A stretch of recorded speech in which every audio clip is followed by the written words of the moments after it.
Orang telah dievakuasi karena COVID. Berapa perempuannya?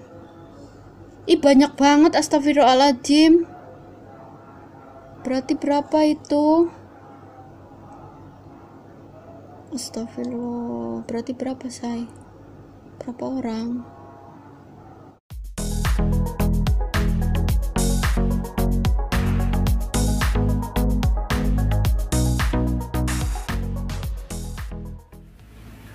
Halo, assalamualaikum.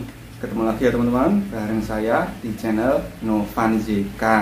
Bagi teman-teman baik WNI ataupun PMI yang mau pulang ke Indonesia, tentunya masih akan karantina ya. Dan salah satu syarat untuk pulang ke Indonesia itu harus memiliki surat PCR. Berlakunya 3 kali 24 jam atau 3 hari dari tanggal keluar hasilnya ya. Dan selama perjalanan dan sampai di tempat karantina, baik itu di Batam, Medan, kemudian Jakarta dan Surabaya, tentunya ada pengalaman dari teman-teman, ada yang lancar dan ada yang tidak. Nah, yang tidak ini salah satunya yaitu ketika sampai di tempat karantina itu dinyatakan positif COVID. Di antaranya yaitu di Surabaya. Nah, di Surabaya sendiri sejak diadakan karantina itu sekarang sudah sekitar 10.000 orang lebih sedikit, dan di antara sebanyak yang 10.000 itu terdapat sekitar 110 yang dinyatakan positif. Saat ini 110 orang masih menjalani perawatan di rumah-rumah sakit yang sudah ditentukan oleh pemerintah Surabaya. Seperti yang dikatakan jubir Satgas COVID-19 Jatim bahwa 100 orang itu sedang dirawat di rumah sakit Lapangan Indrapari. Kemudian 7 orang lagi diisolasi di Rumah Sakit Dr. Sutomo. Kemudian 1 orang diisolasi di ruang jam-jam Asrama Haji Sukolilo. Dan 2 orang lagi sisanya itu diisolasi di kota ataupun kabupaten daerah masing-masing. Dan semoga aja baik-baik aja dan segera sembuh dan bisa kembali ke rumah masing-masing. Dan untuk kondisi karantina itu ya seperti itu ya, asrama haji seperti itu. 1 kamar itu ada yang 4 orang, jadi lebih banyak daripada yang di Jakarta. Kalau yang di Jakarta di Wisma Pademangan itu 1 kamar 3 orang.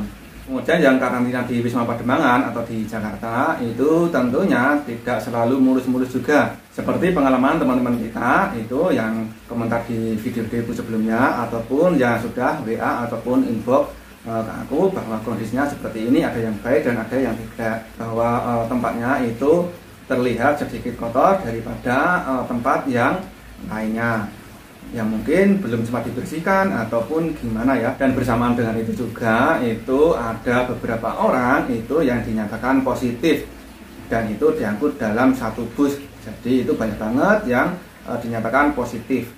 Orang telah dievakuasi karena COVID. Berapa perempuannya? Banyak banget, astagfirullahaladzim. Berarti berapa itu? Astagfirullah. Berarti berapa, say? Berapa orang, say? Udah 10 ya, kayaknya 10-an ya. 10, masa ya 10 sih? Ya kan mungkin buat mengantisipasi jadi semuanya dibawa. Ya mungkin yang pernah mereka ngobrol, ya enggak? Ya pernah mereka ngobrol apa? Berarti semuanya yang dievakuasi ada 11 orang. Di itu Di tower 8. Ya Allah. Pada Indonesia mungkin ya. Astagfirullahaladzim. Berita besar kan. Itu gue bisa wis mangkat. Wong 11-12an lah, sekitar semono lah. Wong selosin digawa. Baru bisa ora sing kuning. Ya Allah. Dalam hal ini tentunya bisa membuat pikiran yang bermacam-macam dari setiap orang.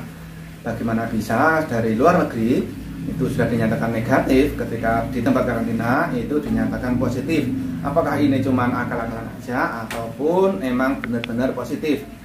Nah, seperti yang kita tahu bahwa di dalam perjalanan kita juga tidak tahu bahwa kita akan bertemu dengan siapa aja. Bisa saja ketika dari luar negeri dan sampai di Indonesia itu bisa benar-benar negatif. Tetapi ketika perjalanan dari bandara menuju tempat karantina, apalagi kemarin-kemarin juga sempat terjadi juga bahwa pedagang-pedagang itu bisa masuk ke dalam bus yang mengangkut TKI yang dibawa ke tempat karantina. Nah, tentunya kita juga tidak tahu apakah pedagang-pedagang tersebut benar-benar bersih dari virus ataupun tidak.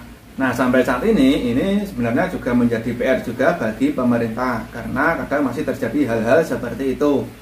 Dan semoga aja kedepannya sudah tidak ada lagi sehingga benar-benar bisa bersih dari kerumunan, dan juga protokol kesehatan ketika sampai di Wisma Pademangan dalam mengantri ataupun yang lainnya itu tetap terjaga, jaga jarak, dan juga menerapkan protokol kesehatan yang benar-benar, tidak umpel-umpelan seperti yang kita lihat pada sebelum-sebelumnya. Jadi bagi teman-teman yang mau pulang ke Indonesia itu pastikan selalu menjaga kesehatan, kemudian patuhi protokol kesehatan, dan juga jangan terlalu khawatir ataupun ketakutan banget ketika mau dikarantina, karena sebenarnya karantina itu bagus untuk kita. Kalau kita berpikirnya santai, itu nanti imun kita akan menjadi kuat, jadi kita tidak terbebani ataupun imun kita menjadi lemah. Oke teman-teman, ini dulu informasi dari saya. Misalkan ada kekurangan ataupun yang mau bertanya, silahkan komen di bawah. Oke, sampai di sini dulu. Sampai ketemu lagi di video berikutnya. Wassalamualaikum.